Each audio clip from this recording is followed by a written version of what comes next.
So should we cancel Beethoven? Are you serious? Right, so lately I've been seeing a lot more of these articles popping up with this headline that's very splashy, very eye-catching, lots of fun to read. Should we cancel Beethoven? Is classical music dying? Should it die? More at 6. So let's get into this real quick. The way that these arguments start is pretty simple. They want to dig a little bit into the past and see what's actually going on. Now it begins with a real shocker. Back then, there was racism. Oh, shock. In fact, we covered this actually pretty recently. We actually looked at the most successful composer who was actually forgotten and pretty much whitewashed, overwritten by history purely because he was black. You know, little name, Joseph Boulogne, probably one of the most successful and influential composers at the end of the 18th century. Similarly, these articles love to bring up the sexist quotes from the time where people would criticize women for making noises in the audience, for anyone to make noise in the audience whatsoever. People even threatened to have audience members arrested for the offense. Now, I don't know about you, but I've been to more than a few classical concerts, and yeah, the looks I've gotten, I think that feeling is still pretty prevalent nowadays. But more on that in just 1 second. And then they actually get into the idea of hero worship, which really started to be a thing in the 19th century. The Byronic hero, which apparently fit Beethoven to a T, sort of like an iconoclast who had a terrible temper, was traumatized, but was a genius of some kind. And then finally, these articles, they love to push into how Beethoven's music is, like so much music nowadays, inherently political and therefore a problem. So that's the circumstantial argument, so it's problematic. Okay, so how do they sort of tie this together? Well, first, the racism and sexism both contribute to incredible amounts of classism. And frankly, I feel like this is actually an important point to raise. A lot of the classical music scene, as it currently exists, is extremely classist. Now, last time I went to a concert, oh yes, back then in the before time, in these concerts, like, you feel like it's almost more of a performative action being an audience member. Are you dressed correctly? Are you acting the right ways partway through the concert? And what kind of sociable, intellectual, and acceptable conversation might you have when you're trapped in the elevator with another member of the audience? Furthermore, we see a lot of arguments about how the hero worship of the 19th century, particularly in the fields of musicology, helped to crystallize this whole notion of the greats, the classics, hence the term classical. And believe you me, I've mentioned this in a few of my videos so far, but classical, oh my god, don't get me started, because that's another rant, and that, believe me, is coming. But more on that later. And lastly, just as a little bit of whipped cream to finish off the lovely argument dessert, we actually have a lot of quotations from modern composers, performers, particularly people of color, who actually talk about how this kind of crystallized program prevents them from being adequately represented. Women, people of color, you name it. It's a very, very predominantly white field. Now, to be fair, there are some actual points that need discussion here. One point that is brought up from time to time that is actually pretty important is that unfortunately a lot of these crystallized systems actually rely purely on ticket sales to thrive whatsoever. If they don't get those, they fall through. Because, of course, at least in the US, grant funding is not so great and extremely competitive as is, just to keep these organizations afloat, to keep them paying their musicians, as they do deserve to be paid. So these organizations often find themselves in a really tough bind, even if they're so lucky as to have a board of directors who actually want to be more representative. They're so often trapped by the concept of ticket sales. The concerts that actually drive audience attendance tend to be of the classics. So that's right, part of the problem is we, the audience, are complicit in this in a lot of ways. There's this whole groupthink that these are the great ones. I want to go hear Beethoven. Do we want to go hear Ligeti? Who? Bartok? Well, I've heard of him, but I've heard he's kind of weird.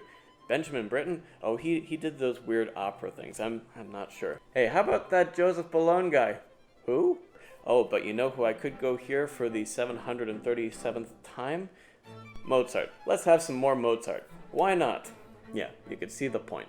So oftentimes, whether or not people actually want to or are trying to be representative, and some orchestras do try for this, they're often caught in a tight bind, as it were.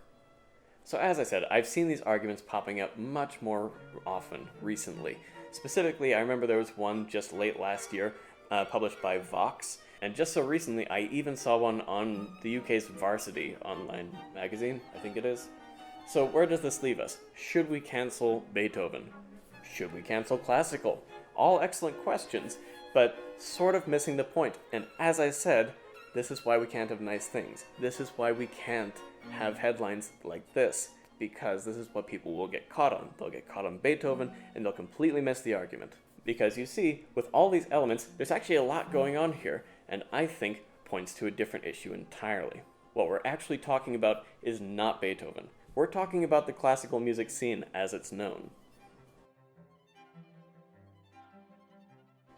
So what can we do to avert these problems? Specifically, how can we actually broaden the musical realm? How can we be more representative of people who are actually interested in making this music? How can we be more inviting and more accepting of different perspectives, whilst also driving ticket sales and actually keeping these ensembles afloat? Not as easy to answer, right? In my view, we almost need to let classical die. Now, I'm not talking about classical music as a whole, because we're still going to have violins, we're still going to have cellos, flutes, and you get the picture. In fact, my nieces just got their first violins not a week ago, and I am over the moon thrilled that they're going to be trying it out, because it's a wonderful instrument and there's so much you can do with it. However, the classical scene as it stands is riddled with classism, is riddled with exclusive practices, and more or less is pigeonholed in that fashion.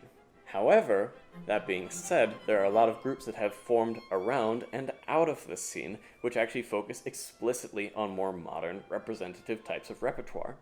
The first ensemble that actually comes to my mind like that is one that was formed some time back by an old acquaintance of mine, an extremely talented young director and conductor named David Bloom. He put together a group called Contemporaneous with a number of other musicians, and they focus exclusively on this kind of content.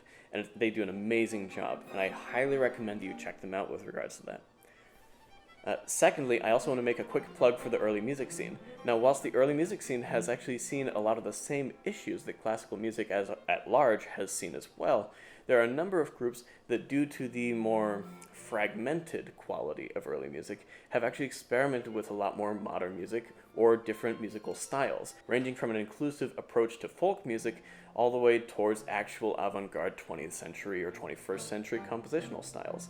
Another one that comes to my mind is one that actually has a dear friend of mine in it. The group is named Alchemy. They make amazing music, and I can't recommend them enough. And my dear friend Nicolo Seligman, also an amazing YouTube musician, he actually features in there regularly. I highly recommend you check them both out. They'd make incredible works, and I'm frankly addicted. Am I saying that we should only listen to certain groups and cancel others? No, I think that's fairly unrealistic at this point. I think what we should do, and the only thing we can do in an unfortunately capitalist society such as this one, is essentially to speak with our time and our money as it is. If you're so inclined, go out and find these groups like these ones that I mentioned. They're actually amazing showmen, they're great to watch and listen to, and go spend some time with those groups rather than falling onto these older style associations. For example, whilst I dearly love the Philadelphia Orchestra because they have a great sound and a wonderful director and a lot of good direction, they rest in this old system we're talking about. Rather than, let's say, simply cancel an organization, let's empower those that actually choose to focus on, feature, and empower the right musicians nowadays. And seriously, there are a bunch of them out there, and it's worth just taking 2 seconds to go out and find them. They're all over Instagram, they're all over the socials, and I can guarantee you a lot of what they're doing is going to be a lot more interesting than what has essentially become glorified cover banding nowadays. As a longtime classical musician and early musician myself, it hurts me a little bit to say that, but let's be real. That's kind of what a lot of it has become, isn't it? And lastly, a quick shout out and thank you to all of my patrons for being so very patient with me while I've been working on this whole process. And they've been helping out a lot, both with feedback and also with actually giving me money to keep the strings on my instruments. And as I've mentioned, kind of almost as a joke in a lot of videos, Like, it's actually not cheap trying to upkeep these lovely instruments, as well as my lutes and all the things. So, seriously, my thanks to you guys. I can't do it without you.